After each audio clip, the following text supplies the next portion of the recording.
महाराष्ट्र की राजधानी पूना के कांतरज गांव की सड़क पर चल रहे उस बूढ़े को जिसने भी देखा, डर से उसका शरीर सिहर उठा। इसकी वजह यह थी कि उसके एक हाथ में खून में डूबी कुल्हाड़ी थी तो दूसरे हाथ में एक महिला का सिर, जिससे उस समय भी खून टपक रहा था। वह तेजी से थाना भारती विद्यापीठ की ओर चला जा रहा था। बूढ़े को उस हालत में जाते देख कुछ लोग मोबाइल से उसकी वीडियो बना रहे थे तो कुछ लोगों ने इस बात की सूचना पुलिस कंट्रोल रूम को दे दी थी। वह थाना भारती विद्यापीठ के पास स्थित चौराहे पर पहुंचा तो चौराहे पर तैनात ट्रैफिक पुलिस ने उसे रोक लिया, लेकिन उनकी हिम्मत उस बूढ़े के करीब जाने की नहीं हुई। इसकी वजह यह थी उस समय वह बूढ़ा जिस हालत में था, उसकी मानसिक स्थिति का पता लगाना मुश्किल था। महाराष्ट्र ट्रैफिक पुलिस उसे समझा बुझाकर खून से सनी कुल्हाड़ी अपने कब्जे में लेने के बारे में सोच रही थी कि थाना भारती विद्यापीठ के assistant inspector Sanjay Chauhan, head constable Rahul Kadam, constable Mukund Pawar वहां पहुंच गए। संजय चौहान ने उसके करीब जाकर विनम्रता से उसे समझाते हुए कुल्हाड़ी और सिर को जमीन पर रखने को कहा तो उसने कुल्हाड़ी तो जमीन पर रख दी, लेकिन सिर नहीं रखा। वह सिर को ले जाकर तालाब में फेंकना चाहता था। काफी कोशिश के बाद भी जब बूढ़ा नहीं माना तो पुलिस ने कुल्हाड़ी कब्जे में लेकर उसे दबोच लिया और थाने ले आई। थाने लाकर जब उससे पूछताछ की गई तो उसने अपना नाम रामचंद्र उर्फ रामू चौहान बताया। उसने जो सिर ले रखा था वह उसकी पत्नी सोनबाई का था। पत्नी की हत्या करके वह उसका सिर काटकर तालाब में फेंकने जा रहा था। थाना भारती विद्यापीठ के थाना प्रभारी सीनियर इंस्पेक्टर को भी सूचना दे दी गई थी। वह तुरंत थाने आ गए और रामचंद्र से सरसरी तौर पर पूछताछ कर उसके खिलाफ हत्या का मामला दर्ज करा दिया।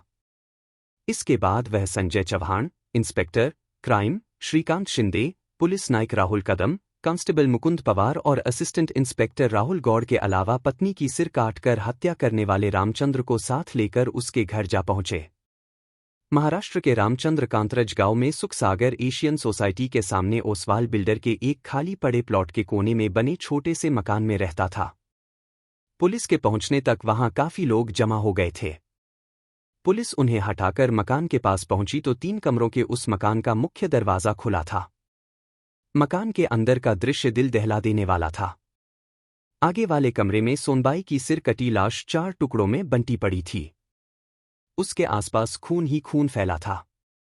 वहां का दृश्य बड़ा डरावना लग रहा था। उसके सामने जो कमरा था उसकी कुंडी बाहर से बंद थी।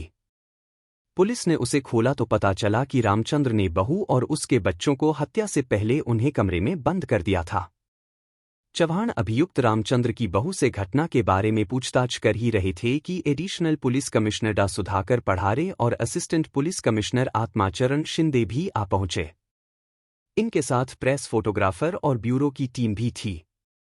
इन लोगों का काम निपट गया तो पुलिस ने औपचारिक कार्रवाई निपटाकर लाश को पोस्टमार्टम के लिए पूना ससून डाक अस्पताल भिजवा दिया। इसके बाद थाने लौटकर रामचंद्र से विस्तार से की गई पूछताछ में सोनबाई की हत्या की जो कहानी सामने आई वह कुछ इस प्रकार थी। महाराष्ट्र के 63 वर्षीय रामचंद्र मूल रूप से कर्नाटक के जिला गुलबर्गा का रहने वाला था। उसके पिता शिव चौहान गांव के सीधे सादे गरीब किसान थे। गरीबी की ही वजह से रामचंद्र पढ़ नहीं पाया। बचपन से लेकर जवान होने तक उसने पिता के साथ काम किया। लगभग 40 साल पहले उसकी शादी हुई तो पत्नी सोनबाई को लेकर वह रोजी रोटी की तलाश में पूना आ गया।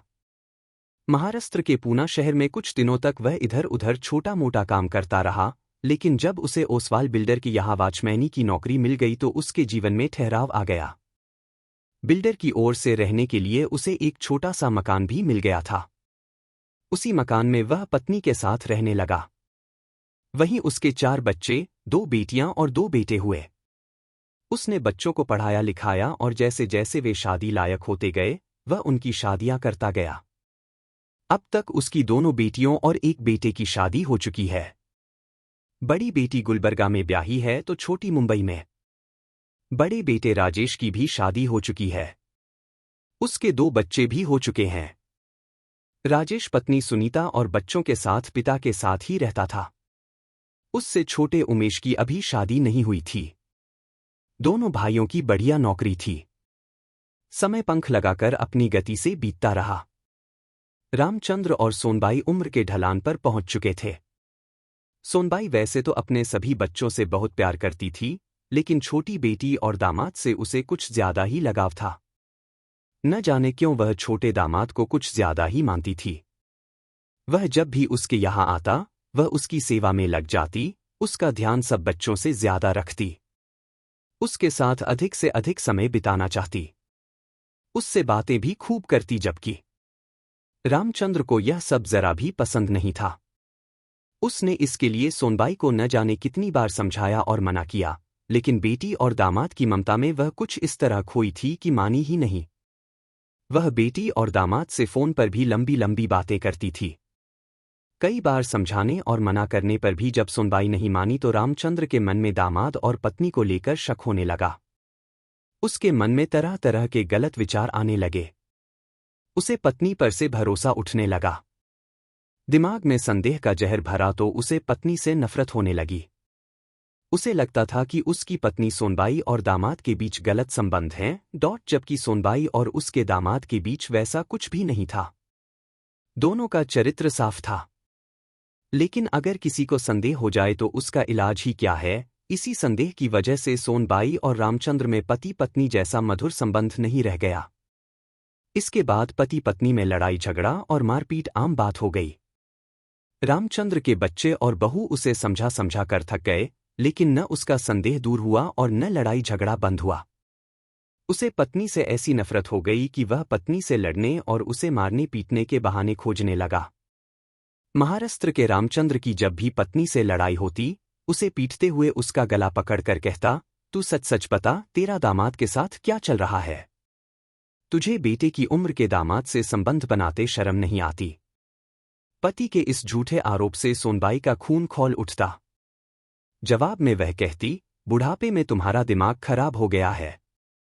मुझे और मेरे बच्चों को देखो, बूढ़ी हो गई हूं और वे जवान हो गए हैं। उनके बच्चे हो गए हैं। उन्हें मैं गोद में लेकर खिलाती हूं।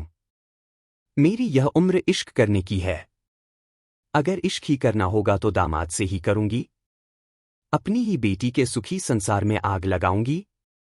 तुम्हें तो लाज शर्म रह नहीं गई है, मुझे भी इन बच्चों के सामने बेशर्म बना दिया है। इस हालत में तो मेरी मौत हो जाए, यही मेरे लिए अच्छा है। पत्नी की इन बातों का रामचंद्र पर कोई असर नहीं पड़ा। उसके दिमाग में संदेह का जो कीड़ा पैदा हो गया था, अब वह शांति से बैठ नहीं रहा था। आखिर एक दिन वह भी आ गया, जब उसके संदेह के उस कीड़े ने जहरीला नाग बनकर सोनबाई को इस तरह डसा कि वह हमेशा हमेशा के लिए इस नश्वर संसार से विदा हो गई। यह 9 अक्टूबर 2015 की बात थी। वह दिन भी रोज की ही तरह शुरू हुआ था।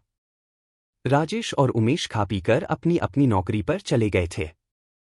घर में सिर्फ राजेश की पत्नी सुनीता और दोनों बच्चे ही रह गए थे।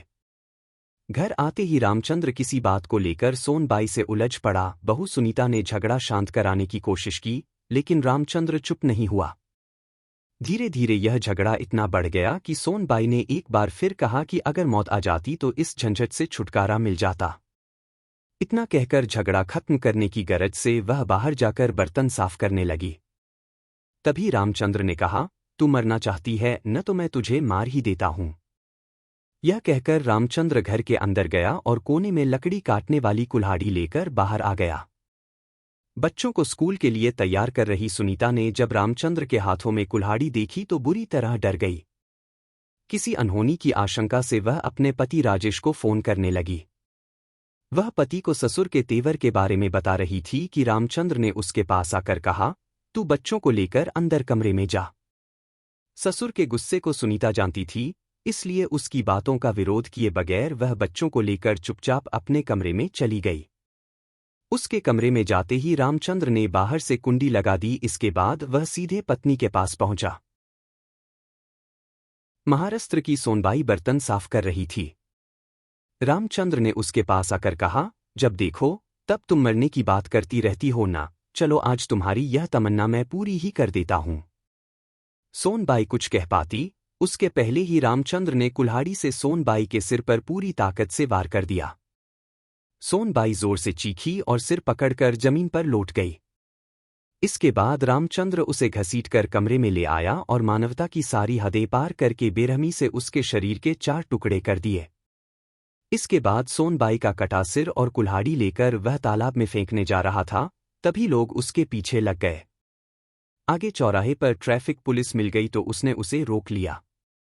तब तक सूचना पाकर थाना पुलिस भी वहां पहुंच गई और उसे पकड़ लिया। पूरी कहानी सामने आ गई तो चव्हाण ने रामचंद्र के खिलाफ अपराध संख्या 350/2015 पर भादमवी की धारा 302, 201, 342 और मुंबई पुलिस एक्ट 37/135 के तहत मामला दर्ज करके आगे की जांच असिस्टेंट इंस्पेक्टर एस शिंदे को सौंप दी। महाराष्ट्र के एस शिंदे ने रामचंद्र की दिमागी जांच मनोचिकित्सक से कराई कि उसका कहीं मानसिक संतुलन तो नहीं बिगड़ गया है। डॉक्टर ने उसे स्वस्थ बताया तो उसे metropolitan magistrate Shri T.N. Chavan की अदालत में पेश किया गया, जहां से उसे न्यायिक हिरासत में पूना की यरवदा जेल भेज दिया गया।